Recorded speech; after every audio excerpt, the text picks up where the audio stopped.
நீங்கள் பார்த்து கொண்டிருப்பது உங்கள் ஜாஷுவா டிவி. சகல ஜனங்களுக்கும் நற்செய்தி.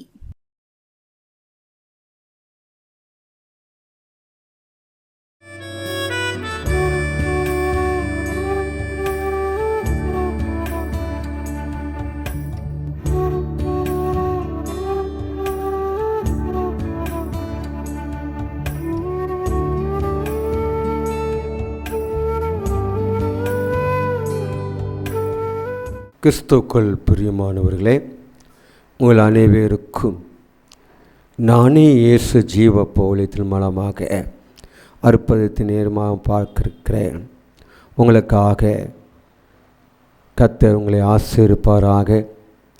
ஒவ்வொரு புதன்கிழமையிலையும் மாலை 6:30 மணிக்கு நம்முடைய ஜோஸ்வா டிவியிலே அந்த அற்புதத்தின் நேரமாக ஒளிபரப்புகிறாங்க. அதை நீங்கள் பாருங்கள். ஜோஸ்வா டிவிக்காக நீங்கள் ஜெபிங்கள். ஜோஸ்வா டிவியில் வருகிற ஒவ்வொரு நிகழ்ச்சிக்காக நீங்கள் ஜெபிங்கள். அவங்களுடைய குடும்பத்தாருக்காக, ஜோஸ்வா டிவியினுடைய பங்காளர்களுக்காக நீங்கள் ஜெபித்து கொள்ளுங்கள். கர்த்தர் உங்களை ஆசீர்வதிப்பாராக. எல்லாரும் ஒரு விசை கண்களை மூடி அப்பாவை நோக்கி பார்ப்பா. அப்பாவை நோக்கி பார்ப்பா. சங்கீதக்காரன் சொல்லுகிறான், அவரை நோக்கி பார்த்த முகங்கள் பிரகாசமடைந்தார்கள், அவருடைய முகங்களோ வெட்கப்பட்டு போகவில்லை. வெட்கப்பட்டு போகவில்லை. அவருடைய முகங்களோ வெட்கப்பட்டு போகவில்லை. இயேசுனுடைய முகத்தை பார்க்கும் பொழுது, ஆண்டவரே உம்மை நோக்கி பார்க்கிறோம் அப்பா, எங்களுடைய முகம் பிரகாசமாய் ஆசீர்வதித்து தாங்க. இந்த அற்புதத்தின் நேர்மூலமாக எங்களுக்கு பெரிய அற்புதங்களை செய்யுங்க. இப்படி நாமத்துக்களை கொடுத்து செபிக்கிறோம் ஜீவனுள்ள நல்ல பிதாவே, ஆமேன். ஹல்லேலூயா, ஹல்லேலூயா, ஹல்லேலூயா. கர்த்தர் உங்களை ஆசீர்வதிப்பாராக, ஆசீர்வதிப்பாராக. எடுத்து வாசிப்போம். சங்கீதத்திலே 121வது சங்கீதம், அதில் 4வது வசனம் சொல்கிறது, இதோ இஸ்ரவேலை காக்கிற தேவன், காக்கிறவர் உறங்குவதும் இல்லை தூங்குவதும் இல்லை. இதோ இஸ்ரவேலை காக்கிறவர் உறங்குவதும் இல்லை தூங்குவதும் இல்லை. இஸ்ரவேலை காக்கிற தேவன் உறங்குவதும் இல்லை தூங்குவதும் இல்லை என்று சொல்கிறார். அவர் இஸ்ரவேலை காக்கிற தேவன். நம்மோடு கூட இருக்கிறார், நம்மோடு கூட இருக்கிறார். அவர் பெரிய தேவனாய கர்த்தர் நமக்குள்ள இருந்து செய்கிற காரியத்தை அவர் வல்லவராயிருக்கிறார். அவர் தான் சொல்கிறார், இதோ இஸ்ரவேலை காக்கிறவர், இதோ இஸ்ரவேலை காக்கிறவர் உறங்குவதும் இல்லை தூங்குவதும் இல்லை. ஆமென். அருமையான இந்த ஜோஸ்வா டிவி மூலமாக அற்புதத்தின் நேரத்தை பார்த்து கொண்டிருக்கிற குடும்பத்தினுடைய பிள்ளைகளே, கிறிஸ்துவுக்குள் இருக்கிறவர்களே, கிறிஸ்தவர்களை அறியாமல் பார்த்து கொண்டிருக்கிறவர்களே, ஆண்டவர் சொல்றாரே, இதோ இஸ்ரவேலை காக்கிறவர் உறங்குவதும் இல்லை தூங்குவதும் இல்லை தூங்குறதும் இல்லை. பாருங்க, அநேக குடும்பத்தில் சொல்லுகிற ஒரு காரியம், ஐயா எனக்கு உறக்கமே இல்லையா, தூக்கத்துக்கான மருந்துகளை சாப்பிடுகிறோம், ஆனால் தூக்கமே இல்லையா. 12 மணி, 1 மணி, 2 மணி, காலையில் 4 மணி ஆகும் பொழுது ஐயா அந்த தூக்கமே வருது. இரவில் தூக்கமே இல்லையா, கண்ணுக்குள்ளே தூக்கமே இல்லையா, கண்ணுக்குள்ளே பயம் இருக்குயா, ஒரே பயம், மரண பயம், மரண பயம். என்ன நடக்க போதோ, என்ன செய்ய போகிறோமோ. ஒரு பக்கம் குடும்பத்தினுடைய சூழ்நிலையில், ஒரு பக்கம் வேலை செய்கிற இடத்துல, ஒரு சில இடங்களில் நண்பர்கள் பழகின இடத்துல வருகிற துன்பங்கள் அநேகமாக இருக்கிற ஐயா, என்னால் தூங்க முடியல ஐயா என்று சொல்லி நீ இந்த இடத்துல உங்கள் வீட்டில், உங்கள் குடும்பத்துக்குள்ளே, வேலை செய்கிற இடத்துல இந்த நிகழ்ச்சியை பார்த்து கொண்டிருக்கிறீங்களா? இன்றைக்கி ஆண்டவர் சொல்றாரு, இதோ இஸ்ரவேலை காக்கிறவர் உறங்குறதும் இல்லை, தூங்குறதும் இல்லை. அந்த இயேசு யார் என்றால், நம்மளை தேற்றினவர், நம்மளை உருவாக்கினவர், நம்முடைய தாயினுடைய கருவலை உருவாக்குவதற்கு முன்பாகவே நம்மளை தெரிந்து கொண்டவர். அவர் உறங்குறதும் இல்லை, தூங்குறதும் இல்லை, தூங்குறதும் இல்லை. அவர் இந்த உலகத்தை படைத்த தேவன், வானத்தையும் பூமியையும் படைத்த சர்வ வல்லவராய் கர்த்தர். அவர் உன்னை பார்த்து சொல்கிறார், நான் உறங்குறதும் இல்லை, தூங்குறதும் இல்லை, உன்னை காக்கிறவர், உன்னை காக்கிற தேவன், உன்னை காக்கிற தேவன். ஐயா, நான் பைக்கில் போகும் பொழுது, காரில் போகும் பொழுது, நான் நடந்து செல்லும் பொழுது எனக்கு விபத்து நடந்துருமோ, எனக்கு ஒரு ஆக்சிடென்ட் நடந்துருமோ, ஒரு பயம். இரவிலே என்னால் கெட்ட செப்பனத்தினால பகலில் நடந்தது சம்பவங்கள் இரவில் என் கண்களுக்கு முன்பாக வந்து என்னை தூங்க விடாதபடி என் கண்களை குருடாக்கி இருக்கிறதை என்று சொல்லி பயத்தோடு கூட நீ இருக்கிறாயா? ஒரு பயத்தோடு கூட இருக்கிறாயா? இன்னைக்கு ஆண்டவர் சொல்றாரு, நீ பயப்படாத, நீ பயப்படாத, நான் உன் கூட இருக்கேன். உனக்கு வலது கருத்தை பிடித்து நான் உனக்கு துணை நிற்கிறேன், உனக்கு நான் துணை நிற்கிறேன். பயப்படக்கூடாது. அவர் உறங்குறதும் இல்லை, தூங்குறதும் இல்லை. இந்த உலகத்தில் இருக்கிற ஜனங்கள், இந்த இந்திய தேசத்தில் 146 கோடி ஜனங்கள், இந்த உலகம் முழுதும் அவர் படைத்தவர். இந்த உலகத்தில் இருக்கிற ஜனங்களை அவர் உருவாக்கினவர். அவர்களெல்லாம் சுகமாக இருப்பதற்காக, அவர்களெல்லாம் சுகம் ஆரோக்கியத்தோடு கூட இருப்பதற்காக, அவர்கள் நல்ல நித்திரை அடைவதற்காக அவரே சிலுவை அறியப்பட்டார். தன்னை சரீரத்தை ஒப்பு கொடுத்தார் சிலுவை மரத்திலே. யாருக்காக? உங்களுக்காகவும் எனக்காகவும். அந்த இயேசு சொல்கிறாரு, நான் இதோ இஸ்ரவேலை காக்கிறவர். இன்னைக்கு உங்களை காக்கிறவர் உங்களோடு கூட இருக்கிறார், உங்களோடு கூட இருக்கிறார், உங்களோடு கூட இருக்கிறார். அவர் பெரிய சர்வ வல்லவராய் கர்த்தர், சர்வ வல்லவராய் கர்த்தர். அவர் உங்கள் பக்கத்தில் இருக்கிறாரு. அந்த யோசுவாவை பார்த்து சொன்னார். யோசுவா 1:5 சொல்லுகிறது. அந்த யோசுவாவை பார்த்து சொன்னார், எப்பா, நீ உயிரோடு இருக்கும் நாளெல்லாம் ஒருவன் உனக்கு முன்பாக எதிர்த்து நிற்பது அல்ல, நான் மோசையோடு கூட இருந்தது போல உன்னோடு கூட இருப்பேன். உன்னை விட்டு விலகாமலும் கைவிடாத தேவன், நான் உன்னோடு கூட இருப்பேன் என்று சொல்லுகிறார். உன்னோடு கூட நான் இருப்பேன். மோசையோடு கூட இருந்தது தேவன், உன்னோடு கூட இருப்பேன். நான் உறங்குறதும் இல்லை, தூங்குறதும் இல்லை என்று சொல்லுகிறார்.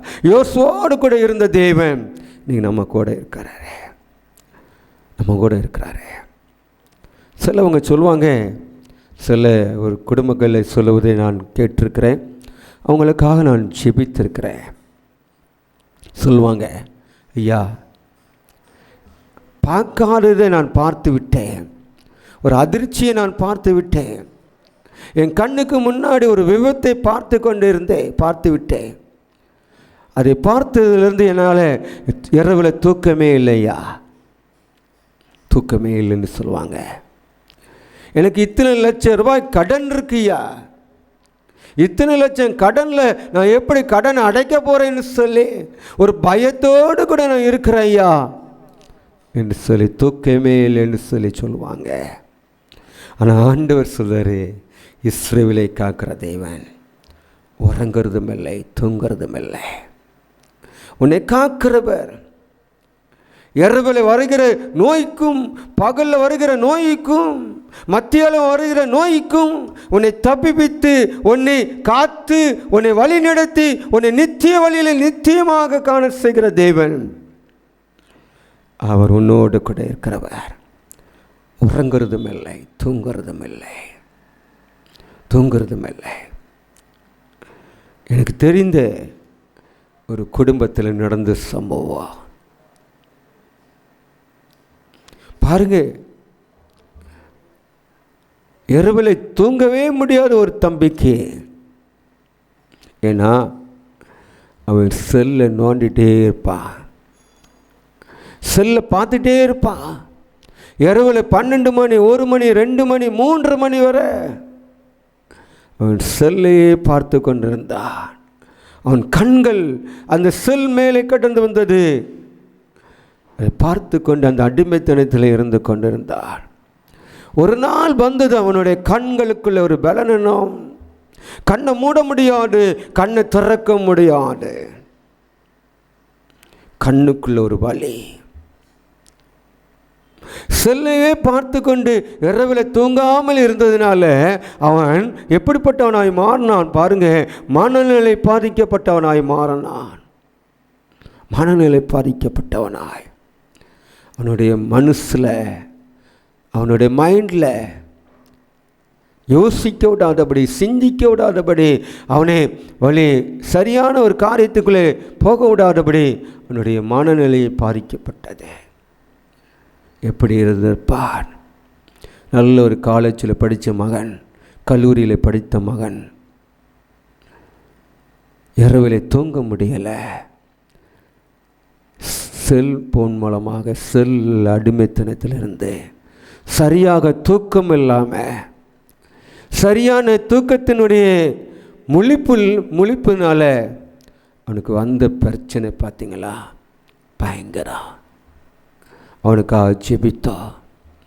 இன்றைக்கு அந்த மகன், மனநிலைக்கு பாதிக்கப்பட்ட அந்த மகன் ஆண்டவர் சரிப்படுத்தி, அவன் கண்ணை சரிப்படுத்தி, இனி இந்த அடிமைத்தனத்தினுடைய செல்லை பார்க்க மாட்டேன், இரவில் பார்க்க மாட்டேன், ஆண்டவர் சமூகத்திலே அவன் அர்ப்பணித்தான். இன்றைக்கு நல்ல இரவில் தூங்குறான். கர்த்தர் அவனை காக்கிறவர், அவன் குடும்பத்தை காத்து கொண்டிருக்கிறார். அப்படிப்பட்ட சூழ்நிலையில் என்னுடைய வீட்டில் என்னுடைய பிள்ளைகள் தூக்கம் இல்லையே, என்னால் தூங்க முடியலையே, என் குடும்பத்தினுடைய பாரத்தை நினைத்து, எனக்குள்ள இருக்கிற சில நோய்களை கண்டு என்னால் தூங்க முடியலன்னு சொல்லி நீ வேதனையோடு கூட இருக்கிறாயா? இந்த அற்புதத்தின் நேரம் மூலமாக கர்த்தர் உன்னோடு கூட பேசுகிற வார்த்தை, உன்னோடு கூட பேசுகிற வார்த்தை, இஸ்ரவேலை காக்கிறவர், உறங்கிறதும் இல்லை, தூங்கிறதும் இல்லை. பாருங்க, அவர் உங்களோடு கூட பேசுகிற வார்த்தை, உங்களுக்காக அந்த தேவன் சொல்லுகிற வார்த்தை பாருங்க. யோபு 5ஆம் அதிகாரம் அதில் 9வது வசனம் சொல்லுகிறது பாருங்க.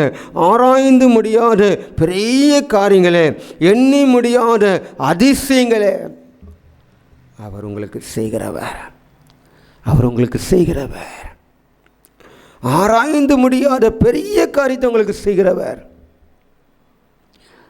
இது நடக்குமா? என் வாழ்க்கையில் இதெல்லாம் நடக்குமா? இந்த வேலை எனக்கு கிடைக்குமா? இந்த ஊழியர்களோடு கூட நான் நட்பு வைத்திருப்பானா? இயேசு என் கூட இருப்பாரா? என் பிரச்சனை மாறுமா? என் துக்கங்கள் மாறுமா? என் கண்ணீர்கள் மாறுமா என்று சொல்லி வேதனையோடு கூட இருக்கலாம். கர்த்தர் சொல்கிறார், ஆராய்ந்து முடியாத பெரிய காரியங்களை அவனுக்கு செய்வார், எண்ணி முடியாத அதிசயங்களை அவனுக்கு செய்வார். அதிசயங்களை செய்வார், அதிசயங்களை செய்வார், அதிசயங்களை செய்வார். 2018ஆம் ஆண்டு நானும் ஒரு தகப்பனார் குடும்பத்தை சேர்ந்தவங்க. ஒரு தகப்பனார் என்னை மைசூர் பகுதிக்கு அழைத்து சென்றாங்க. அங்கே ஒரு 3 நாட்கள் ஊழியத்துக்காக நாங்கள் கடந்து சென்றிருந்தோம். அந்த ஆலயத்தை பார்த்திங்கன்னா ஒரு பெரிய ஆலயம். அங்கே 3 நாட்கள் இரவு ஜெபம் நடந்தது. அந்த இரவு ஜெபத்திலே தேவனுடைய வார்த்தை கொடுப்பதற்காக போயிருந்தேன். அப்போ ஒரு குடும்பத்தார் எனக்கு வந்தாங்க. அந்த குடும்பத்தார் சொன்னாங்க, ஐயா, எல்லாமே இழந்து நின்றோம் ஐயா, எல்லாமே இழந்து நிற்கிறோம். நாங்கள் பெரிய ஒரு ஃபேக்ட்ரி வச்சுருந்தோம் ஐயா. 500க்கு மேலானவர்கள் எங்களுடைய ஃபேக்ட்ரியில் வேலை பார்த்தாங்க ஐயா. ஆனால் இப்போது ஃபேக்ட்ரி எங்கிட்ட இல்லைப்பா. இல்லையா, நாங்கள் கடன் பிரச்சனை இருக்கிறையா. 5 கோடி ரூபாய் கடனில் இருக்கிறையா. எங்கிட்ட இருந்தது ஃபேக்ட்ரியில் எல்லாம் எங்கள் கைவிட்டு போயிடுச்சியா. 500 குடும்பம், எங்களை நம்பி வந்த குடும்பங்கள் பட்டினியாக இருக்கிறதையா. வேலை இல்லாமல் சிலவங்க சில சம்மனிக்கு போகிறாங்க, சிலவங்க வேலை இல்லாமல் இருக்கிறாங்க ஐயா. நாங்கள் 5 கோடி ரூபாய் கடன் இருக்கிறோம் ஐயா. அவங்க சொன்ன காரியம் அவங்களுக்காக ஜெபித்தோம். ஆண்டவர் சொன்னார், உனக்கு நான் அதிசயங்களை செய்வேன், நான் உனக்கு அதிசயங்களை செய்வேன். ஆராய்ந்து முடியாத பெரிய காரியங்களையும் எண்ணி முடியாத அதிசயங்களையும் அவர் செய்கிறவர், அவர் செய்கிறவர், அவர் செய்கிறவர். பாருங்க, சொன்னார், அந்த ஃபேக்ட்ரியில் உனக்கு வரும். எது உன் கைவிட்டு அந்த ஃபேக்ட்ரி கைவிட்டு போச்சோ அதே ஃபேக்ட்ரியை நீங்கள் நடத்துவாய். அதே 500 குடும்பங்கள் இவர்கள் லேபர்கள் அங்கே வேலை செய்வாங்க. அந்த 5 கோடி ரூபாய் கடனே அடைக்கப்படுவான்னு சொல்லி தீர்க்கதரிசனமான வார்த்தைகள் வந்தது. ஆராய்ந்து முடியாத பெரிய காரியங்களை, எண்ணி முடியாத அதிசயங்களை அவங்க வாழ்க்கையிலே செய்தார், அவங்க வாழ்க்கையிலே செய்தார். இன்றைக்கும் அவங்க ஃபேக்ட்ரி வச்சுக்கிறாங்க. 600க்கு மேலானவர்கள் வேலை செய்கிறாங்க. 3 ஷிஃப்ட் வேலை செய்கிறாங்க. ஒரு கம்பெனி 5 கோடி ரூபாய் கடன் அடைக்கப்பட்டது. ஃபேக்ட்ரியை திருப்பினாங்க. கர்த்தர் மேலே நம்பிக்கை இருக்கிற மனுஷன் பாக்கியவான். அவர் தான் சொல்றாரு, இதோ நான் இஸ்ரவேலை காக்கிற தேவன், உறங்குறதும் இல்லை தூங்குறதும் இல்லை. ஆராய்ந்து முடியாத பெரிய காரியங்களை, எண்ணி முடியாத பெரிய அதிசயங்களை உன் வாழ்க்கையில் நான் செய்வேன். என் மேலே நம்பிக்கையாக இருக்கும் பொழுது எல்லாரும் ஒரு விஷயம் கண்களை மூடி ஜெபிப்போம். ஸ்தோத்திரிக்கிறோம் ஆண்டவரே, பரிசுத்த ஆவியானவரே, உமக்கு ஸ்தோத்திரம். எங்களோடு கூட நீர் பேசுனீங்களாப்பா, உமக்கு நன்றி சொல்கிறேன் ராஜா. ஆண்டவரே அப்பா, இதோ இஸ்ரவேலை காக்கிறவர், உறங்குறதும் இல்லை தூங்குறதும் இல்லை என்று சொல்லி ஆராய்ந்து முடியாத பெரிய காரியங்களையும் எண்ணி முடியாத பெரிய அதிசயங்களையும் நான் உனக்கு செய்வேன்னு சொல்லி எங்களுக்கு வாக்கு கொடுத்தவரே, உமக்கு நன்றி சொல்கிறேன்ப்பா, உமக்கு நன்றி சொல்கிறான். பார்த்து கொண்டிருக்கிற ஒவ்வொருத்தர் மேலேயும் தெய்வ அதிசயங்கள் இறங்கட்டும், அற்புதங்கள் செய்யும், பெரிய காரியங்களை செய்யும். இயேசுவின் நாமத்துக்களை கொடுக்குறோம் ஜீவனுள்ள நல்ல பிதாவே, ஆமென். பார்த்து கொண்டிருக்கிற அற்புதத்தின் நேரத்தில் பார்த்து கொண்டிருக்கிற உங்கள் அனைவருக்கும் நானே இயேசு ஜீவ பவுலியத்தின் மூலமாக நன்றி சொல்கிறேன். ஒவ்வொரு புதன்கிழமையிலையும் மாலை 6:30 மணிக்கு நம்முடைய ஜோஸ்வா டிவியிலே அற்புத நேரத்தின் மூலமாக நிகழ்ச்சி ஒளிபரப்புகிறாங்க. அதை பாருங்கள், பார்த்து அதை அற்புதத்தை பெற்றுக்கொள்ளுங்கள். அற்புத நேரத்தின் மூலமாக அந்த ஊழியத்துக்காக நீங்கள் ஜெபித்து கொள்ளுங்கள். கர்த்தர் உங்களோடு கூட பேசுவாரானால் இந்த ஊழியத்துக்காக நீங்கள் கொடுங்கள். கர்த்தர் உங்களை ஆசீர்வதிப்பாராக. ஆமேன், ஆமேன், ஆமேன்.